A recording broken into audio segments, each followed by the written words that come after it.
பொன்முடி அவர்கள் கொஞ்ச நஞ்ச பேச்சா பேசினாங்க. நீங்க எல்லாம் பணம் வாங்கிட்டு தானே காசு ஓட்டு போட்டீங்க, ஓசியில தானே பஸ்ல போறீங்க. வைணவம், சமயம், நம்ம இயக்குகின்ற கடவுள்களை தவறாக பேசுவது, மிக மிக வன்மையாக கொச்சையாக பேசுவது, வரம்பையெல்லாம் தாண்டி போயாச்சு. அதன் பிறகு பதவியிலிருந்து நீக்கியிருக்கிறான்.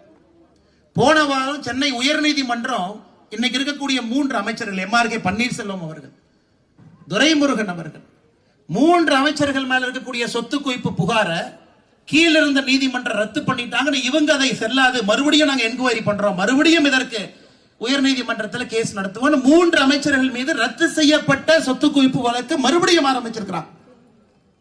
13 அமைச்சர்கள் மீது இன்னைக்கு திமுக அமைச்சர்கள் மீது சொத்து குவிப்பு புகார் நடந்து கொண்டிருக்கிறது. அன்பு சொந்தங்களே, இந்த தவறுங்கிறது ஒரு இடத்தில் நடக்காதுங்க. நிர்வாகம் மொத்தமாக சீர்குலைந்திருக்கிறது, நிர்வாகம் மொத்தமாக தோற்றுவிட்டது. மொத்தமா நிர்வாகம் தோத்தாச்சுங்க. அங்க ஒண்ணுமே கிடையாதுங்க, ஒண்ணுமே இல்ல, ஒண்ணுமே இல்ல.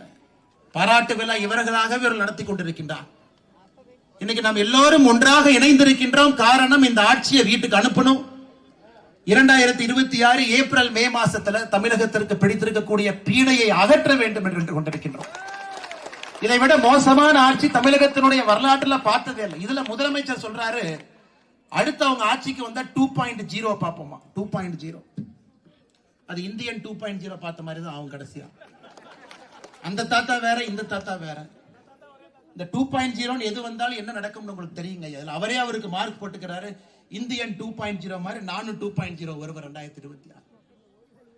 அதனால் அன்பு சொந்தங்களே, நாம் எல்லோரும் ஒருங்கிணைந்து ஒன்றாக கட்சியை தாண்டி நிற்கணும். திராவிட முன்னேற்ற கழகத்தினுடைய நண்பர்கள், தொண்டர்கள் இங்கு இருந்தாலும் உங்களுக்கும் என்னுடைய வேண்டுகோள், நீங்களும் ஏற்றுக்கொண்டுதான் ஆக வேண்டும். இந்த ஆட்சியில சட்டம் ஒழுங்கு சீர்குலைந்திருக்கிறது என்பது நீங்கள் ஏத்தினா, உங்க குடும்பத்துல பொண்ணுங்க இருக்காங்க, உங்க குடும்பத்துல வயசானவங்க இருக்கிறாங்க, உங்க குடும்பத்துல தாத்தா பாட்டி இருக்கிறாங்க, அவங்களும் தோட்டத்துல இருக்கிறாங்க.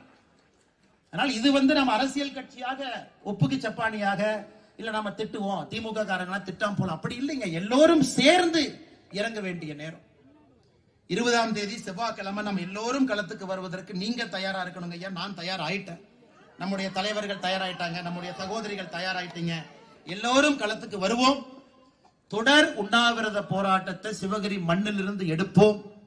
அந்த உண்ணாவிரதத்தை நம்ம கலைக்கிறோம்னா முதலமைச்சர் மட்டும்தாங்க ஐயா வந்து கலைக்க முடியும், வேற யாரும் வந்து கலைக்க முடியாது. அந்த அளவுக்கு அது உண்ணாவிரத போராட்டமாக இருக்கும். அதற்கு முன்பாக இந்த 2 வாரத்துல நீங்கள் குற்றவாளிகளை பிடிங்க, என்னமோ பண்ணுங்க, ஆனா எங்களுக்கு ஒரு மன நிம்மதியை கொடுங்க என்பதற்காகத்தான் உடனடியாக சிவகிரியில இந்த கண்டன ஆர்ப்பாட்டத்தை ஏற்பாடு செய்து நம்ம எல்லோரும் இங்கே கலந்து கொண்டிருக்கின்றோம். அது மட்டும் இல்ல அருமை சொந்தங்களை, இன்னொரு விஷயம் இருக்கு. ஏன்னா நம்ம கிராமத்து பகுதியில் இருக்கிறோம், சொந்தங்கள் எல்லாம் இருக்கிறேன். ஏன்னா கிராமத்து பகுதியில தான் அறிவார்ந்தவர்கள் அதிகமா இருக்கிறாங்க. தேசப்பற்றாளர்கள், குறிப்பா முடக்குறிச்சி, ஈரோடுல தேசப்பற்றாளர்கள் அதிகமாக இருக்கக்கூடிய பகுதி. ஏப்ரல் 22ஆம் தேதி பெகல்காமில் நடந்தது நம்ம யாரும் ஏத்துக்கவே மாட்டோங்க ஐயா, யாரும் ஏத்துக்க முடியாது. ஏப்ரல் 22 பெகல்காம், காஷ்மீர்ல இருந்து 80 கிலோமீட்டர் தூரத்தில் ஒரு பள்ளத்தாக்குங்க ஐயா. 26 பேர் கொன்று குவிக்கப்பட்டிருக்கின்றார்கள். 26 பேர், 25 பேர் இந்தியர்கள், ஒரு நேபாள், 26 பேர். அவங்க எல்லாரும் யாருங்க ஐயா? கர்நாடகா, ஹூப்ளி, ஷிமோகா, நம்ம ஆந்திர பிரதேஷ் நெல்லூர்காரரு, இவங்க எல்லாம் டூர் போறாங்க, எல்லாம் அந்த கோடை கால விடுமுறைக்காக. புதிதாக திருமணமாகி போனவங்க இருக்கிறாங்க, ஹனிமூன் போனவங்க இருக்கிறாங்க, திருமணமாகி 1 வாரம் ஆன நேவி ஆபீசர் அவங்க இருக்கிறாங்க. ஷிமோகால இருந்து காஷ்மீருக்கு போய் பார்க்கணும், இதுவரைக்கும் போனதே இல்லைன்னு போன கணவன் மனைவி, 2 குழந்தைகள், 4 பேர். அவங்க 26 பேர்த்தையும் கொடூரமாக தீவிரவாதிகள் மதத்தினுடைய பெயர்ல, நீ எந்த மதம், நீ இஸ்லாம் மதமாக இருந்தா குர்ஆன்ல இருந்து 2 வார்த்தையை படி, உனக்கு தெரியாதா, அப்ப நீ இந்து மதம், இங்க வந்து நெல்லு. அவங்கள முட்டிங்கால் போட வச்சு இந்த ISIS தீவிரவாதிகள் எப்படி எக்ஸிகியூஷன் ஸ்டைல் முட்டிங்கால் போட வச்சு மண்டையில, பின் மண்டையில சுடுவாங்களோ அது போன்று கொன்று குவிக்கப்பட்டிருக்கின்றார். அதையும் நாம் கண்டித்து நின்று கொண்டிருக்கின்றோம். காரணம், இதை நாம் ஏற்றுக்கொள்ள மாட்டோம். எல்லா இஸ்லாமியர்களும் தீவிரவாதிகள் இல்லைங்க ஐயா.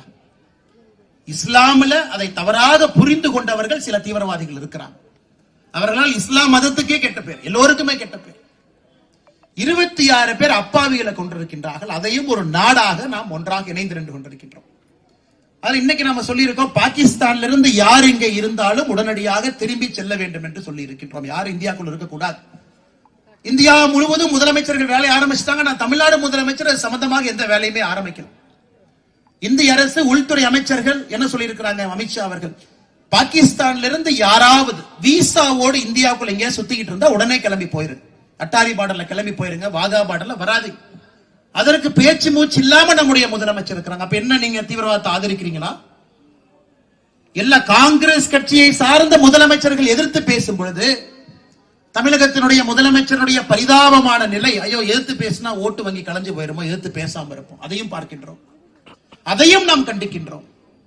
அது மட்டும் இல்லை அருமை சொந்தங்களே, நம்ம எல்லோருக்கும் கோபத்தில் இருக்கும்.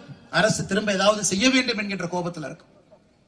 இதற்கு முன்பு புல்வாமாக இருக்கட்டும், பாலாகோட்டாக இருக்கட்டும், 2 முறை நடந்த பொழுதும் ஒரு கடுமையான பதிலடியை நம்முடைய இந்திய திருநாடு திரும்ப நம்ம கொடுத்திருக்கோம். ஆனா இந்த முறை பிரதமர் அவர்களிலிருந்து எல்லோரும் மிக தெளிவாக இருக்கின்றார்கள்.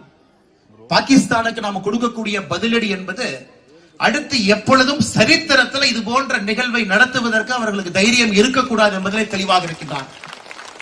புல்வாமாக்கு பதிலடி கொடுத்தோம், திரும்ப செஞ்சிருக்கிறாங்க. பாலாகோட்டுக்கு பதிலடி கொடுத்தோம், திரும்ப செஞ்சிருக்கிறாங்க. உலக நாடுகள் எல்லாத்தையும் ஒருங்கிணைந்து பாகிஸ்தான் அப்புறப்படுத்துவதற்கான வேலையில் இறங்கி இருக்கிறாங்க.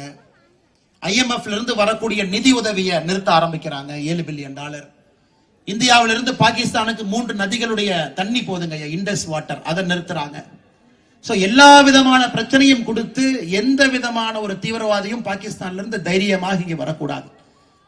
பாப்பீங்க, பிரதமர் அவர்களும் தினமும் பாக்குறாங்க. நேத்து நம்முடைய முப்படை தளபதிகளை கூப்பிட்டு மீட்டிங் போட்டிருக்கிறாங்க. குறிப்பாக விமானப்படையினுடைய தளபதியை கூப்பிட்டு நேத்து பேசியிருக்கிறாங்க. அதனால் நிச்சயமாக நம்முடைய பிரதமரை பொறுத்தவரை உறுதியான நிலைப்பாட்டோடு அவர் இருக்கின்றார். உறுதியான ஒரு முடிவு எடுக்கத்தான் போறாருங்க. ஆனா நாம ஒரு பொதுமக்களாக நமக்கு இந்த எண்ணம் இருக்க வேண்டும். நாட்டினுடைய இறையாண்மையின் மீது ஒரு எண்ணம் இருக்க வேண்டும். முதலமைச்சரை பொறுத்தவரை நாடு முக்கியம் என்று இருக்க வேண்டுமோ தவிர ஓட்டு வங்கி முக்கியம் என்று இருக்கக்கூடாது. அதையும் கண்டித்து சிவகிரியில இந்த ஆர்ப்பாட்டம் நடந்து கொண்டிருக்கிறது.